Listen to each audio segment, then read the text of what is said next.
Celebrity couple na sina Andy Eigenman at Pilmar Alipayo ay agaw atensyon sa social media matapos mapansin ng mga netizens na hindi na nag-unfollow sa isa't isa sa Instagram. Kaya naman hinala ng maraming netizens na hiwalay na sila. Dumagdag pa sa haka-haka ang mga sunod-sunod na Instagram cryptic posts ni Andy na tila may kinalaman sa pagloloko o pagtataksil dahil sa mga salitang snake at wolf in sheep's clothing. Anya sa isang post, I just found out it's the year of the snake. I thought it was the year of the wolf in sheep's clothing. Sinundan pa niya ito sa pamamagitan ng muling pagbabahagi ng isang meme na nagsasabing, when you're one breakdown from losing it, but an Instagram coach just told you to trust the process. Hindi pa natapos ang pagpo-post ni Andy at mas nakakagulat ang isa pa niyang mensahe na tila may pinagsasabihang tao, Anya. Or, but also maybe she could be thinking, you said you were broken off and he said you went crazy for having feelings. Should be on his side 100% cause I don't give a about you or your little children. Cause you're crazy and I'm mostly not doing this cause I'm actually to give. But maybe that's just me since I'm the crazy one.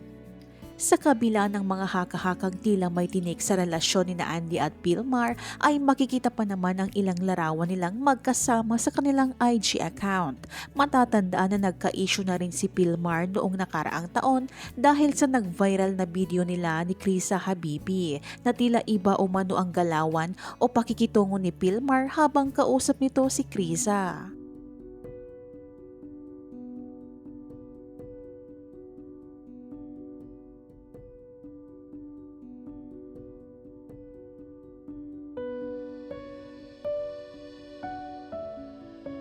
Kaagad namang napareact ang maraming netizens. Say ng ilan sa kanila, how sad Andy gave up her career to settle down with Pilmar but Pilmar was never contented with that, lol. Tama lang yan, hindi naman kasi kayo bagay, masyado kang maganda para sa kanya. Naawa ako sa mga bata ni Andy na apektuhan, sana ma-okay na kayo. Tatawanan ka tuloy ngayon ni Krisa kasi nagpa-interview ka pa kay Tito Boy. Yun tuloy na tuloyan ng iba talaga, type ni Pilmar di nga morena kundi puti. Back to Manila ka na, bumalik ka na.